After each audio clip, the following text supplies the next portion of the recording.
If you wanna play tough and wanna hate this, I'll always show up and make a statement. I don't ever slow up, no I don't take shit. I got no love for the fakeness. If you wanna play tough and wanna hate this, I'll always show up and make a statement. Everything I do so instinctive and so passionate. Every word.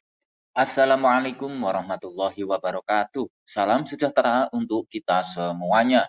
Jumpa lagi dengan Digital Edu. Kabar kali ini bahwa ada masalah besar honorer K2, mulai dari seleksi P3K hingga penghapusan. Yuk kita simak hingga akhir videonya. Telah berkembang di masyarakat khususnya para honorer bahwa terjadi sebuah masalah besar honorer K2. Mulai seleksi P3K hingga penghapusan. Ini sangat ruwet. Pemerintah memutuskan untuk menyelesaikan honorer dengan perekrutan P3K secara besar-besaran sejak 2021.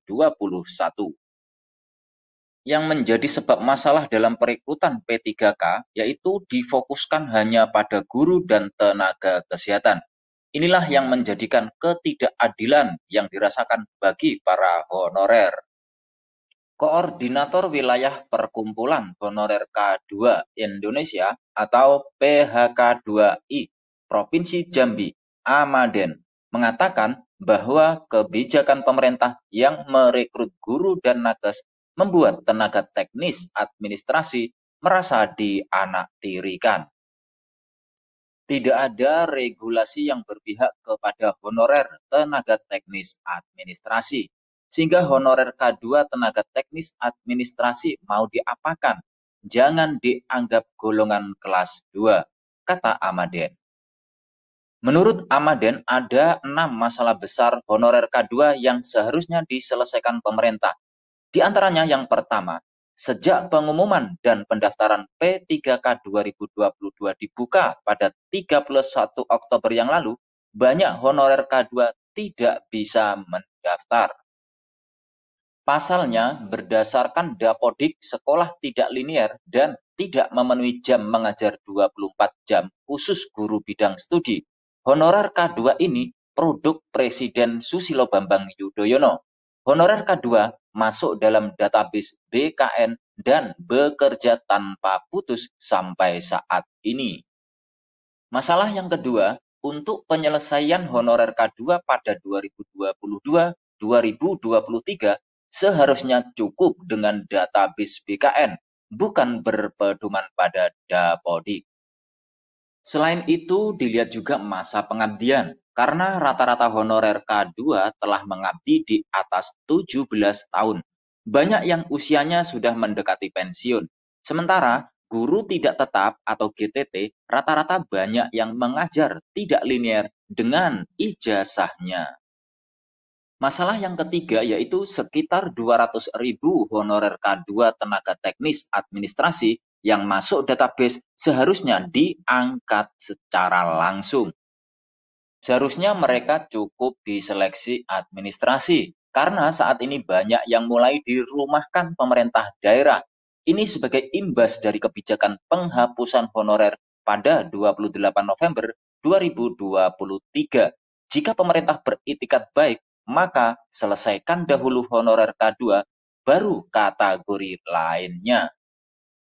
Masalah yang keempat, banyak honorer K2 yang tersingkir dalam rekrutmen P3K. Itu disebabkan karena formasinya tidak sesuai dengan jabatan mereka. Ada sekolah formasi untuk honorer K2 tersedia, tetapi karena Dapodik tidak sinkron, akhirnya gagal mendaftar. Seharusnya pemerintah menyelesaikan honorer K2 sampai 2023 dengan memberikan kemudahan.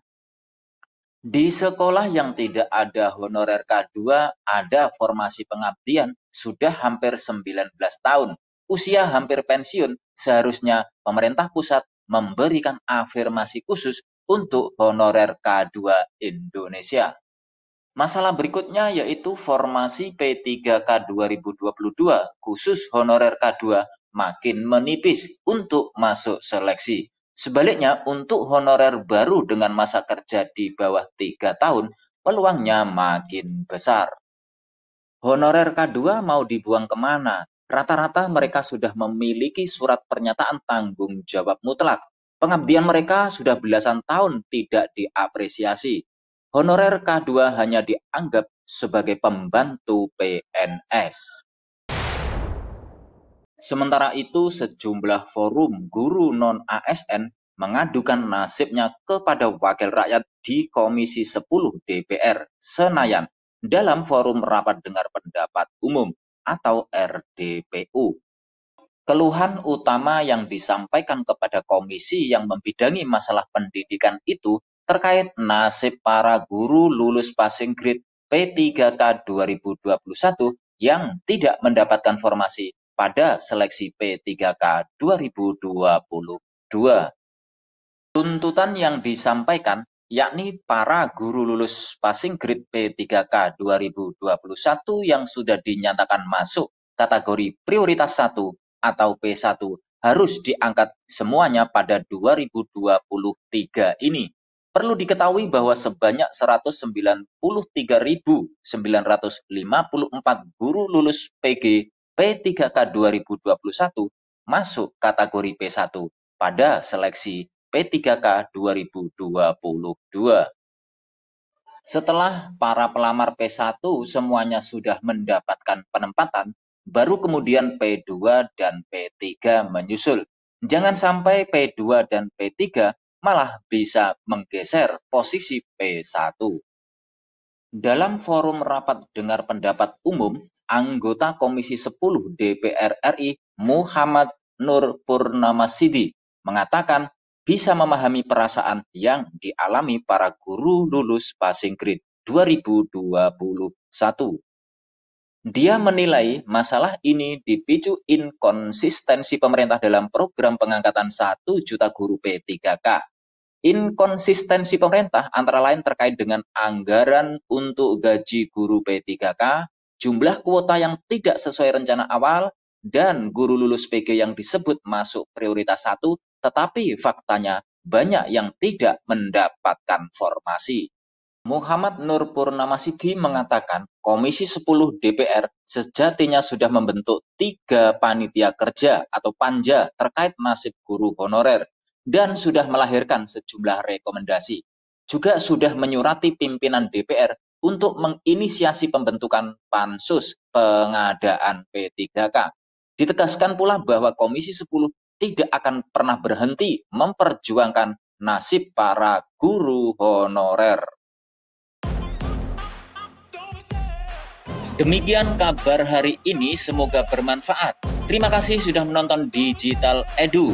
Jangan lupa like, subscribe, dan nyalakan lonceng notifikasi agar selalu update info-info terbaru dari Digital Edu. Semoga kita diberi kemudahan dan kelancaran dalam segala urusan, diberi kesehatan, rezeki yang berkah, dan panjang umur. Saya mewakili Digital Edu, mohon maaf bila ada kekurangan. Sampai jumpa pada video selanjutnya. Sekian, wassalamualaikum warahmatullahi wabarakatuh.